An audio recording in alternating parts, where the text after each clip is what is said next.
do you know any? Do you have any idea why we need animal models? What is the significant to have the animal models? To study the structure. Study the structure of what? Of the cell. All right. Any other than that? Any other suggestions other than that? Study the development of animal. Okay. For research purpose, for system to run the test for the drugs. Okay, that's good. Any more? Because running on humans is not allowed now. Mm-hmm. Yeah, of course, we cannot use a human as animal models. That's why we study other animal systems so that we can adapt the information from what we have gotten from the experiments, and we applied it to the human. Right? Is that clear? Does it make sense? Yes. Okay. Makes sense, Doctor. Okay. So these are the animal models that has been extensively used. For instance, people keep coming in. I don't understand why they cannot come in on time. Yeah. So if you don't come in at 9, next time I wouldn't allow you to go in the class. So like flatworm, which is the platyhelminths, the nematode, which is the Cynohaptidis elegans, the Drosophila melanogaster, the echinoderms, which is the sea urchins, the amphibians, which is the protocodate, okay? Fish like zebrafish or pufferfish, they're widely used. The xenopus, okay? Xenopus laevi, the frog, the African crow frogs, or chick, which is the Gallus gallus, and also mouse. This has been extensively used. And do you have any idea why these models are being chosen as the animal models? Because they are easily bred. Okay, they are easily been bred. Other than that, what are the criteria for, to be chosen as the animal models? Yeah, life cycle is short. Yeah, short life cycle. For example, the zebrafish. Yeah, they become from a one cell stage until the moving larvae. They only need like 24 hours, right? Like C. elegans also need a very short times, and also, yeah. What else? I want to hear from you.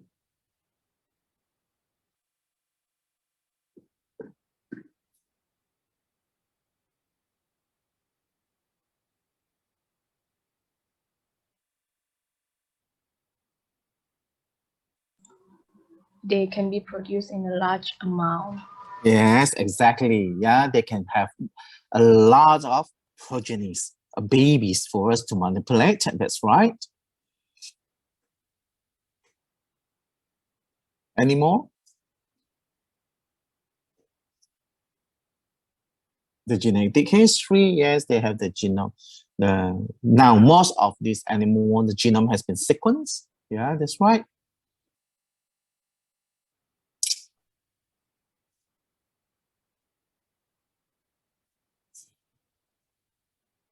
Any more? Yeah, they are quite easily maintained, as you do not need very, very comprehensive. Of course, some of them, some of the animal model probably they need like mouse facility, or sometimes the zebrafish facility can be quite expensive, but it is not like what we call too excessive the amount. Is that they can, if you have grants, still can maintain the facility, right? Similar genome with humans, yeah, they have we don't say they have similar, but their genomes can what we study, yeah, for example, the genes that we study from this animal can be applied to humans. For example, like disease models, okay, for example, the albino, okay, or other diseases can be applied to human. Okay, by looking at and we try to see whether they have the similar molecular mechanism or not. Okay, because we believe the functions of the genes are conserved. Okay, so we we also believe that what are the genes that can be found in mouse can also be found in human, but we also believe that there are very, very high chances for them to have the same molecular mechanism because they belong to the same mammal. For example, mouse is mammals, but of course zebrafish is quite different than humans. But if there are the genes functions is conserved, then they probably have quite similar functions across the animal kingdom. All right, so far okay ah? Boleh faham ah? Boleh, Doktor. Okay.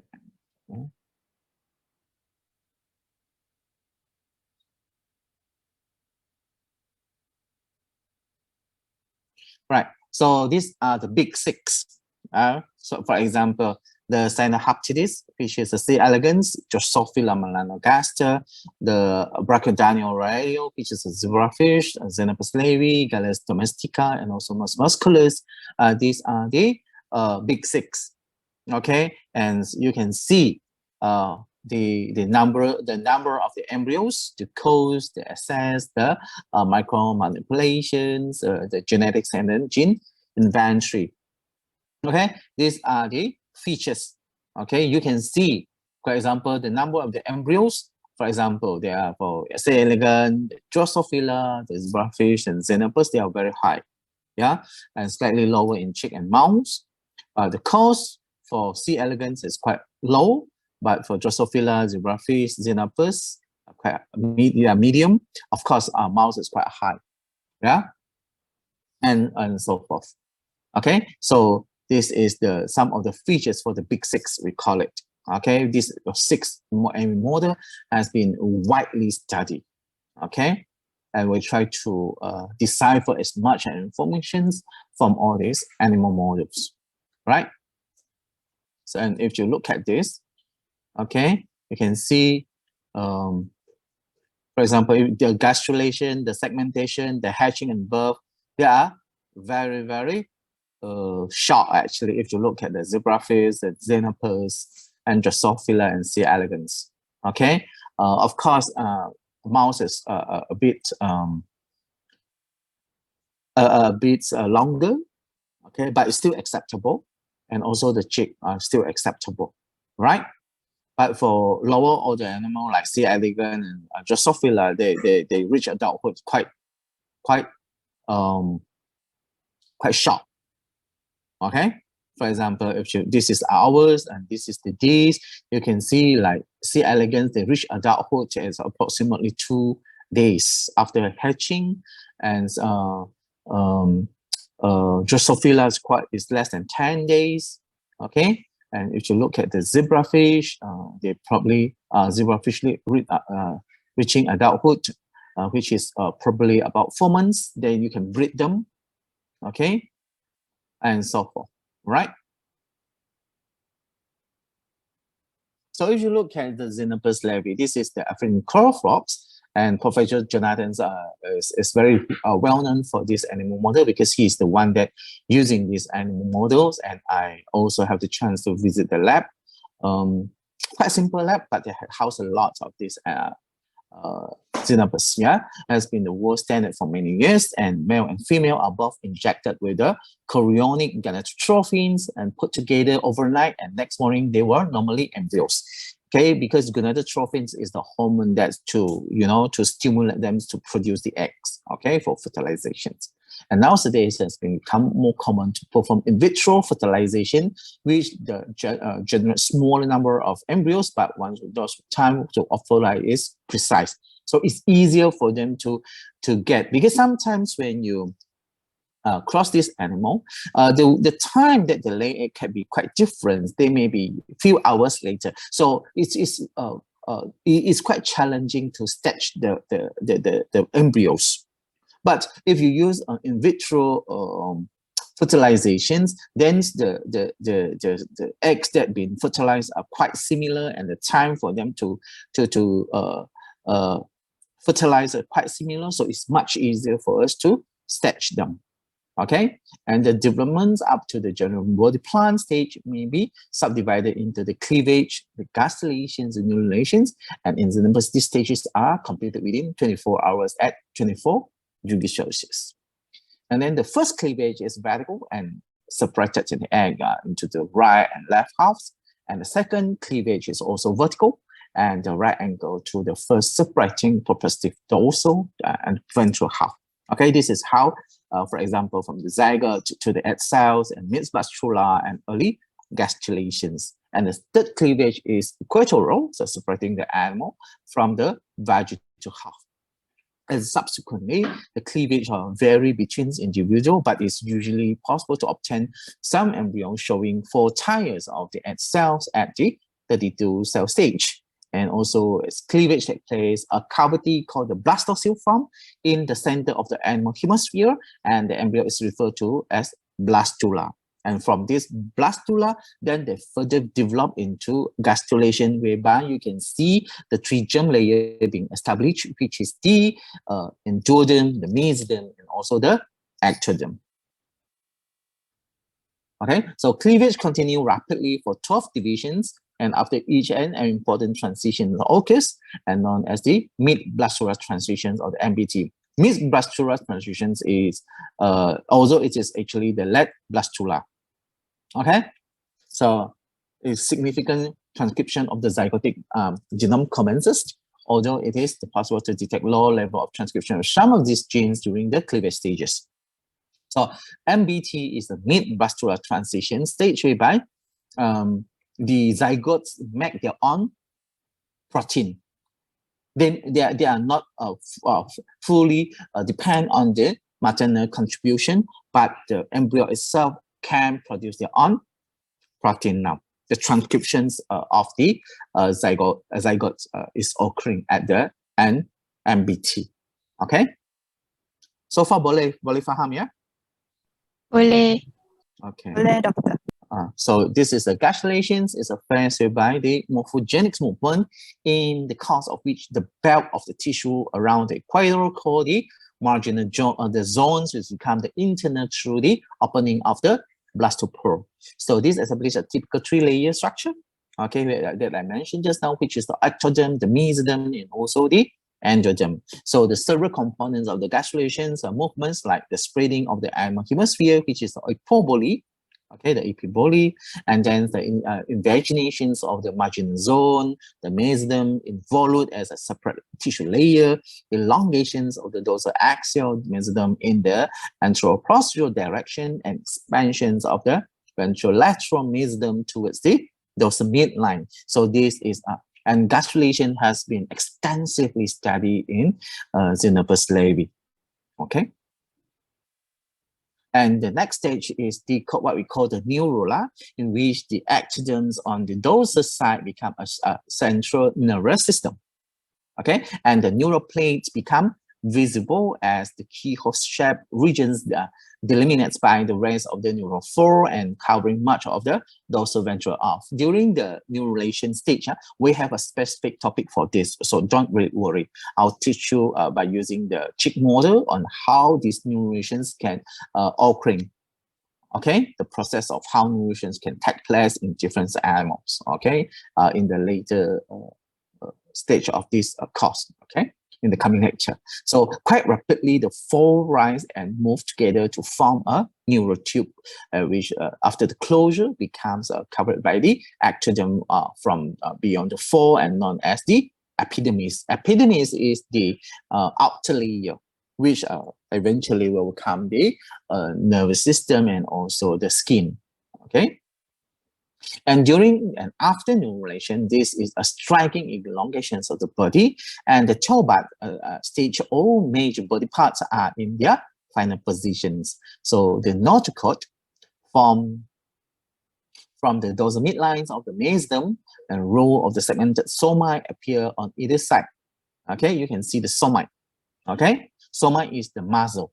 Okay, and the lateral plates mesoderm later will give rise to the limb bud.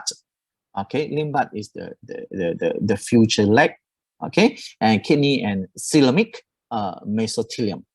In the ventral posterior regions of the mesoderm is the string of the blast island, which will provide the early tadpole with its erythrocyte. Erythrocyte is the red blood cell. Yeah, and the protoderms, which terminating in the anus, form the channel between the anterior canal and external form the process of the neural tube's closure, as you can see. Okay, this one. So now, just now we talk about the xenopus. Now, if you look at the zebrafish also go through quite similar processes, but the stage can be quite different. Okay, so this is the zebrafish from the fertilized egg. Then they become they go through the cleavage. Okay. And at about 3,000 to 4,000 cells, then you can see they actually have this developing layer, the deep cell, and the yolk syncytia layer, and this is the yolk. And they are also being divided into the animal pole and also the vegetable pole. Then further developments into the 50 epiboly. Okay, epiboly is like a bolite, yeah? Until the tail buds, where you can see there is a tail bud here, and then slowly at probably at 10.5 or 11 hour post-fertilization, then you can see the soma is emerging, and this is the 15th soma stage now. Okay, until they become the hatching larvae, right? At 3 days of post-fertilization. Okay, and these are the genes that has been involved. Okay, in the early stage of the zebrafish developments, and you can see we have the TF. TF is a transcription factor, and IF is induction factors. Okay, you can see we have the headless, the cyclops, the queens. Okay, the one-eye pinhead. So they give a lot of this very fun tail, like spat tail, you know, a cerebella, the swirl, the nail house, the van box. Okay, and this is the homolog, the gene that's a homolog to it, and the developmental function. For example, the headless, they are responsible for the early dorsalizations, and cyclops is responsible for the men's angioderm inductions, right? And for example, like snail house, they are responsible for the ventralizations of the embryo. Okay, BMP7, bond morphogenic protein 7, which is quite a very important morphogenic proteins, large family proteins, which is in the body plan patterning as well. Okay, so this how to get the zebrafish. I think I have probably shown you on this how we get the mutants, for example. Yeah, it's very easy. We just neutralize the male fish and then we cross it with the wild type fish. Okay, so after crossing, we have the F1 individual. Okay, the F1 individual, then you can screen for the probably that have the what you call the heterozygous. Then after that, you cross it again with the wild type male, and you have the F2 family. Okay, from the F2 family again, you inbreed them. Then you probably will have the F3, which is the third generations. You may find some of the breeds are all normal, some have mutants. Okay, so usually if you do this according to the Mendeleev ones, you have probably have 1 in 4 embryo, which is 25% are the mutants. Okay, follow the Mendeleev one, which is about 25% or 1/3 of the a quarter of the animals are the mutants, right? This is how we generate the mutants. Have I told you this?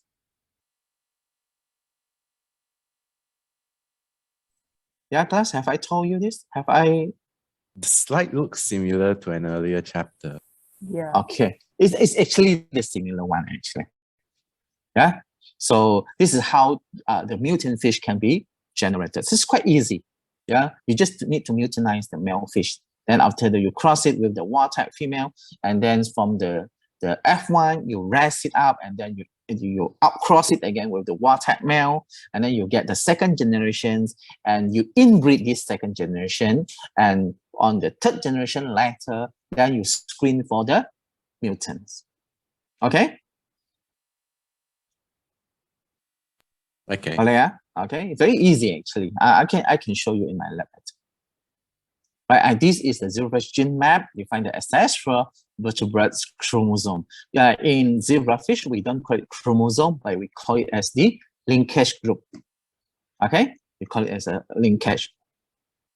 And we try to do the synteny study to compare it with the human chromosome, and we try to decipher where the gene's location is, okay, where the genes reside, and we look at the homology and also the synteny of the genes, and we try to decipher the function. And usually the genes that are neighboring to each other, they have the what we call the interconnected functions, or they probably are interacting with each other. If they are too far from each one, you know, then probably they are not related. But usually the genes that are reside very, very near to each other, then they will interact with each other. Does it make sense? Yeah. Yeah. So you need to understand this. The genes, if they are close together, very close together, then the chances for them to have, the probability for them to be interacted to each other is very, very high. Yeah. And this is the chick, yeah, the chick, how the chicks, chick also has been widely used, okay, to study the new relations, because the chick embryo can easily be manipulated actually, okay. So I'll explain in more detail in the later, or in the coming lecture on the chick new relations. It's quite complicated, but it's very interesting actually. So the hand X is a family object that is the shell or the albumin layer, which is the white, and also the yolk. Okay, so yolk is the biggest nucleus, basically. Okay, but the true egg consists just the yolk, and in zebrafish egg, the inconspicuous blastoderms of the cell, which is surrounded by the ventral membrane, and the yolk corresponding to the major oocyte. And cleavage is highly meriblastic and involve just the pitch of the cytoplasm 2 to 3 milliliters in diameter, which is present in the zygote at the edge of the yolk mass. Have you done this before in your secondary school? Have you hatched a chicken egg before? No. No. Never. Oh, yo. Have you read? Huh? Fried eggs. You only know fried eggs, huh? All right, never mind. Have you read a paper by by a group of Japanese students, and how they hatch the egg? No. How they incubate the egg? I saw the video In before the on YouTube. cellophane, is it? With a little heater setup. Yes. Have you know that story, right? Yes. Yeah. I think you should No. you should go.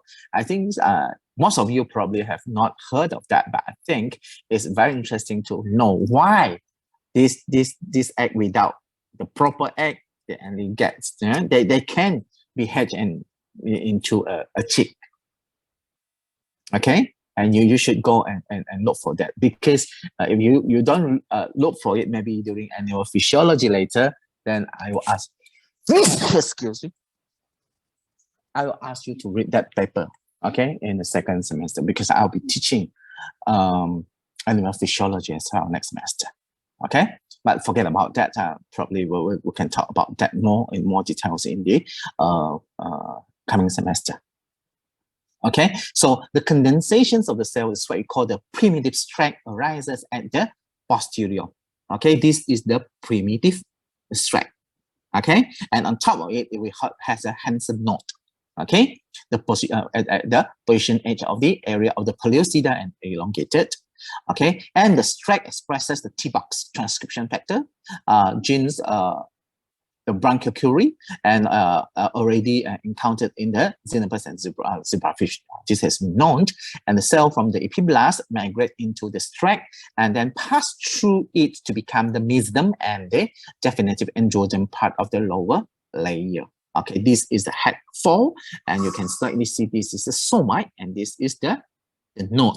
The node actually moving from the anterior to the posterior. So the process is graded as a gastrulations in the cheek, although the future gut lumens or the acanthrons is not a new cavity, but the pre-existing space below the endoderm.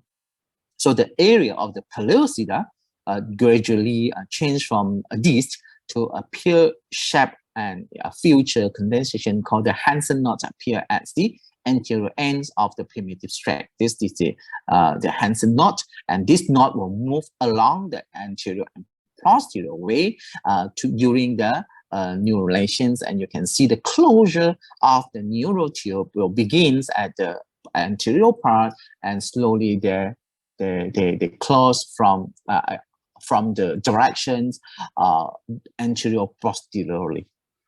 Okay, so of course we'll talk about it in more detail in neurulation, because we have a specific topic on that. Okay, sorry. So the node actually contain a presumptive notochord cell, some of which they migrate anteriorly to form the head process and part of the notochord lying within the head. And the remainder of the node move posteriorly, and it does not, so the principal structure of the body plans appear is weak. So the notochord in the midline and the somite on the either side. The somite is the future muscle, and the neural plates in the epiblast. So the primordial cell appear at extreme anterior edge of the area of the pellucida outside of the embryopulpa. But about 1 day of the incubations, the anterior end of the embryo is marked by an uplifting of the blastoderms called the head fall. Okay, this is the head fall, and one somite and the anterior neural tube four have appeared in the tract of the regression. So the regressing knot. Okay, the knots moving around in the way from the anterior to the posterior. Right.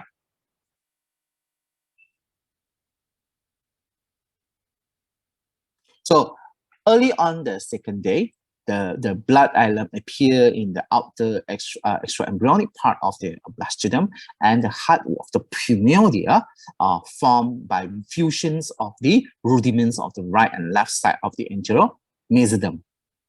Right, and the heart is also able to form this interior mid ventral position because of the formations of the head fall has now lifted to the head above the level of the surrounding. Okay, you can see this is the basically this is the neural tubes, and the neural tubes will touch each other, and they will the closure. And at the end, you can see there's a layer of what we call the neural crest cell will migrating out from this area, and there will become a different structure. Right. So if you look at this is the head of the embryos. Okay, and this is the cavity, this is the future gut, and yeah, this is the future gut, and this is the amnions, this is the amniotic cavity, this is the posterior extraembryonic fold, this one, yeah, and you probably have the chorion here, and this is the allantois. Right, this is allantois, and this is the yolk, and this outer layer is what you call the ventral membrane, and protecting the yolk is the yolk sac, and we have also the extraembryonic coelom here. Right, so the neural tube close first cover the midbrain, and then progressing in the both directions. So the somite continue to arise in anterior posterior sequence from the segmental plates of the mesoderm, which flank the notochord and also the neural tube. So you can see later during the neurulations that's the two sides. This is not so clear, but here this is the somite, which is if you look from, this is from the side view, but if you look at the top view, then the structure is quite different because there will be two sides of the somite, okay? And the notochord is in between them, okay? And then about 26 hours later, they will attend somite and the neural tube has closed from the forebrain, midbrain, and also the hindbrain vesicle, okay? You can see here, this is the somite, yeah? This one is the somite, right? And this is the notochord. The closure is start from the anterior and slowly they move down to the posterior, right? Then these regions is what we call the somite. Can see that or not? Yes, doctor. Okay, this is a cross section. Kalau kita cross this section, kita buat the transverse section ini, kita nampak di sini lah. So this is the neural tube. This is epidermis out there, and this is the mesoderm, right? Now, if we look at the mouse, unlike other model animals considered here, mammals are viviparous. Viviparous maksudnya baby dia kandung dalam badan dia. Okay, or what we call the viviparous. Okay, and the resulting in accessibility of the post-implantation stage of the development means the microsurgical procedures are used less than in xenopus, zebrafish, or chick, because all of these animals, they are external fertilizations. Okay, xenopus, zebrafish, and also the chick. So for these regions, the developmental biology of the mouse has depended to the much greater extent on the genetic manipulation, which is the transgenetics or knockout. So there are many laboratory strains of the mice has been inbred to almost total homozygosity to all loci, which have their own advantage and disadvantages for different types of the experiment. Okay, we have so many mice that mimic the disease model. We have the albino mice, we have so many different mice, the tumor mice. So because we need these mice to decipher the genetic pathway or the molecular mechanism that's responsible for the certain diseases. Okay. And mice match at night, and so the age of the embryo are often expressed as the day and a half. For example, 7.5 day. So this is how we estimate the time where the mice got pregnant. So if 7.5 day embryo, so we call E 7.5 embryo. It's a recovery of the 8 day after the mice mated. So you need to know. Some of the experts, they know by looking at the expressions of the mice and also look at the feces from the mice. Then they somehow they know, okay, when the mice has been mated. So a solid white deposit or the plaque that is formed in the female vagina after mating allow the determinations of the mating night. So usually the what we call the animal expert in the facility, they will observe the female mice, and if there is a plaque formed at the female vagina, then they will try to record it down that mice has been mated a night before. So there is a series by the trailer, which stage 1 to 5 are pre-implantation, 6 to 14 are early post-implantations, comprising body plan formations and turning, and 15 to 27 are covered organogenesis and fetal growth, first up to birth, which occur at about 20 days after fertilization. Right? Usually, the baby mice born at the day of 21 days for after fertilization. Okay, the gestation period is about 21 days, which is 3 weeks. So, if this is a Drosophila, okay, and I'm going to skip this, okay, because what I have, and this is a C. elegans. So, and this is the development stages of the C. elegans. All right, class. This is a very important message here for you, is that you need to understand why we need animal models at first. then you need to understand how this animal growing process, how the growing process of the animal, and what are the advantages and disadvantages of these animal models. Okay, you need to know this. And of course, there's one assignment for you, which is, I think, very, very important, is for each of this group, you choose your own animal models. Okay, we have the big 6 day. You can choose either 6, not all, only one from the 6 animal models, and then you elaborate them. What you need to include in your assignment is that first, the advantages of this animal model, and disadvantages of these animal models, and also the development processes of this animal model. Alright? Boleh faham kah? Boleh, Doktor. Okay, boleh ya? Yes, Doctor. Nanti saya, okay, I know you have so many assignments, but this assignment is actually helping you to score marks, because you are not doing any experiment in the lab. So I try to, play around with the marks so that I don't want anyone fail in this subject, of course, yeah. But if you deserve an A, I'll give you an A. But if you deserve an E, I have to give you an E.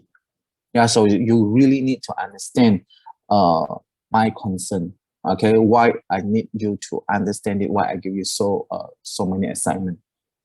Okay, because as a student, I believe assignment can help you a lot, because if you have assignment, you read more. If I don't give you the assignment, probably you don't read. Okay?